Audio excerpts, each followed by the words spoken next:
My name is Bill Crawford, and I'm an associate professor in the English department, and the area I'm in is applied linguistics.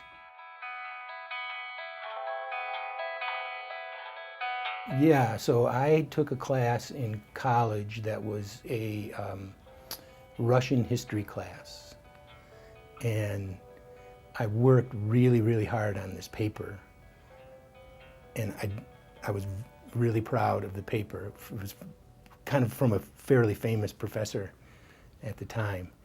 And when he handed the paper back to me, he wrote, "Good job.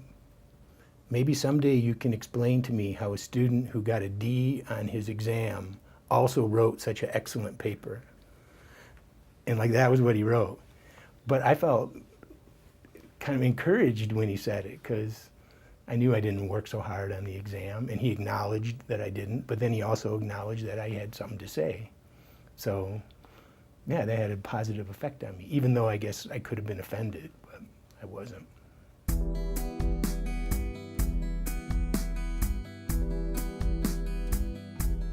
Multiple opportunities to learn and multiple opportunities to revisit the same, depending on whatever what your area of study is. Like that, the way that professors get knowledge is by the recursive nature of coming back to ideas and looking at them and thinking about them again.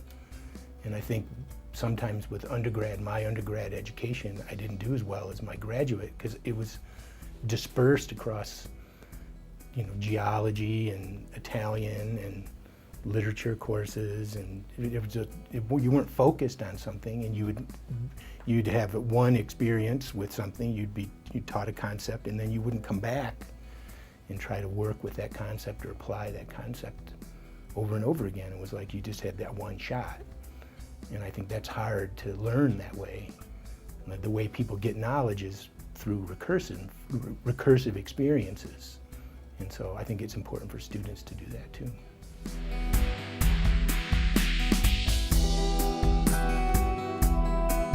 Well, when I went to school, it wasn't as prohibitive as it is now. I mean, I understand the views of university being run like a business, but I don't feel like that's what a university really is. It's a place where people can experiment with things, maybe get things wrong. I feel like now with students spending a lot of money or taking huge loans, there is more of a responsibility for teachers to make things relevant and to encourage them to move along in ways that I don't think was there when I was younger, because it wasn't so prohibitive.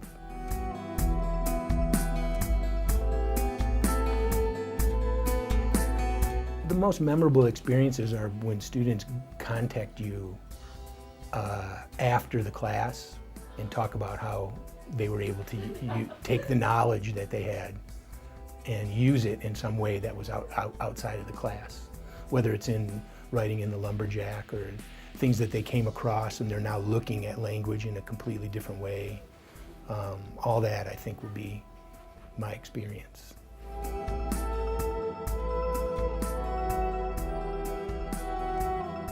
I think it's one of perspective. So I think some students who pay a lot of money, they come and they want to know that what they're doing is going to help them get a better job, for instance. And sometimes with things like nursing, that might be true, or dental hygiene. You're learning something and then you're able to take that skill, or even a teacher. And other times it might be one of just exposure to ideas, exposure to different perspectives of things. And I mean, I believe those experiences, like the biggest probably benefit of education in any realm, but particularly in those like some social sciences or liberal arts, are essentially the more you know, the harder it is for people to fool you, right? To mislead you in some way, because you have those skills of of understanding, how to process and synthesize information. I think it's worth it because those institutions need to exist so people can wrestle with ideas in ways where they're not being pushed towards making some necessarily a financial gain, because that's how knowledge is attained and presented to other people. That's how we get where we are, through those higher education places. If it's just through corporate sponsored businesses, then there's always going to be some overarching reason why people do things. Whereas higher education allows you to sort of freely look and discuss ideas, and students to freely look and discuss ideas in ways that they might not be able to if we didn't have it.